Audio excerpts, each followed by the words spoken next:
हे मुने, मैं नारद हूँ, ब्रह्मा द्वारा प्रेरित होकर आया हूँ। ऋषि श्रेष्ठ, ऐसा कौन मनुष्य है जो धर्मात्मा, सत्यवादी, करुणावीर हो? ऐसा एकमात्र पुरुष है, इक्ष्वाकु कुल में जन्मे श्री रामचंद्र। वे विष्णु के अवतार हैं, मर्यादा पुरुषोत्तम। राम का सीना चौड़ा है, वे महान धनुर्धर हैं, गुप्त जोड़े हैं। राम ने जनक की पुत्री सीता से स्वयंवर में शिव का धनुष तोड़कर विवाह किया। फिर कैकेयी के वरदान से पिता के वचन का पालन करते हुए वे 14 वर्ष के वनवास को चले गए। सीता और लक्ष्मण उनके साथ गए। वन में रावण ने मारीच को माया से सुनहरा हिरण बनाकर भेजा। सीता का हरण हुआ। राम ने किष्किंधा में सुग्रीव से मित्रता की, वाली का वध किया। हनुमान ने समुद्र लांघकर लंका जाकर सीता को ढूंढा, उन्हें राम का संदेश दिया और लंका में अग्नि लगी। फिर वानर सेना के साथ राम ने लंका पर चढ़ाई की। विभीषण ने शरण ली। राम ने रावण का संहार किया। सीता की पवित्रता अग्नि परीक्षा से सिद्ध हुई। रावण वध के बाद राम सीता लक्ष्मण सहित अयोध्या लौटे। भरत ने उन्हें राज्य सौंपा। राम का राज्य अभिषेक हुआ। राम राज्य में प्रजा सुखी थी, कोई दुखी नहीं था, सभी धर्म पर चलते थे। यह रामकथा पवित्र है, पाप नाशक है, पुण्यदायी है। जो इसे सुनता या सुनाता है उसके सभी पाप नष्ट हो जाते हैं, यश बढ़ता है और मोक्ष की प्राप्ति होती है।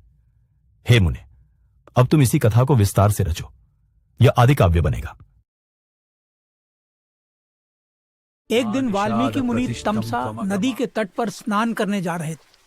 वहां उन्होंने देखा एक जोड़ा क्रौंच पक्षी प्रेम पूर्वक एक दूसरे के साथ विचरण कर रहा था। तभी एक नीच शिकारी ने अपने बाण से नर पक्षी को मार गिराया। मादा क्रौंच विलाप कर रही थी। उसके साथी को देखकर उसका हृदय टूट गया। इस अकारण हत्या को देखकर वाल्मीकि के हृदय में करुणा जाग उठी।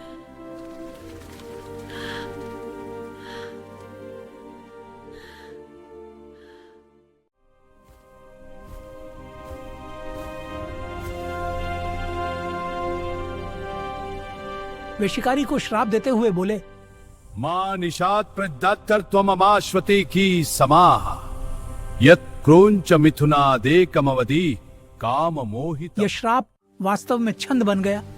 पहला श्लोक, पहला काव्य। वाल्मीकि आश्रम लौट आए और इस अद्भुत घटना पर चिंतन करने लगे। तभी ब्रह्मा जी प्रकट हुए और बोले, हे वाल्मीकि, तुम्हारी तपस्या और भक्ति से प्रसन्न होकर रामायण की रचना करो। जगत का कल्याण इसी में है, जाओ और लिखो। ब्रह्मा जी के आदेशानुसार और नारद जी द्वारा सुनाई संक्षिप्त कथा को विस्तार से लिखने लगे।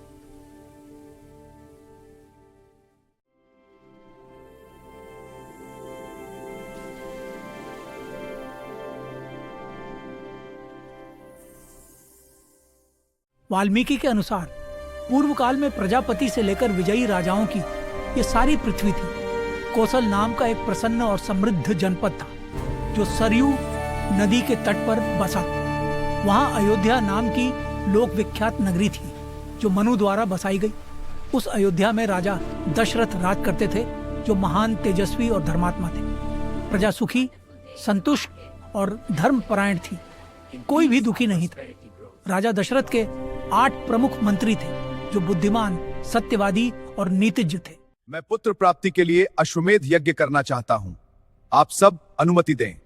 महाराज, यज्ञ की तैयारी की जाए। हाँ महाराज। ऋषिशृंग मुनि को अंगदेश से आमंत्रित करें, वे यज्ञ पूर्ण करेंगे। ऋषिशृंग मुनि, वे कैसे हमारी सहायता करेंगे? उनकी कृपा से यज्ञ सफल होगा। वसंत ऋतु फिर से आई। पूरा साल बीत गया। पुत्र प्राप्ति के लिए शक्तिशाली दशरथ यज्ञ करने चले। हे वशिष्ठ जी, मेरे पुत्र प्राप्ति के लिए यज्ञ कराइए। आप मेरे गुरु और सुहृद हैं। राजन, तुम्हारी भक्ति और श्रद्धा देखकर मैं यह यज्ञ कराने को तैयार हूँ।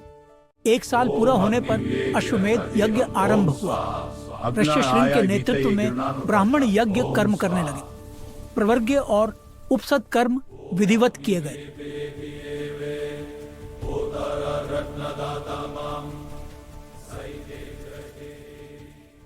यज्ञ में ब्रह्मा जी ने रावण वध का उपाय बताया।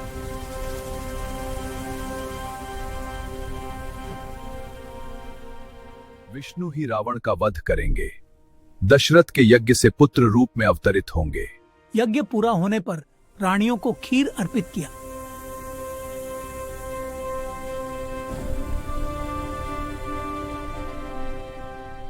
तीनों रानियों ने खीर ग्रहण किया और गर्भवती हुई।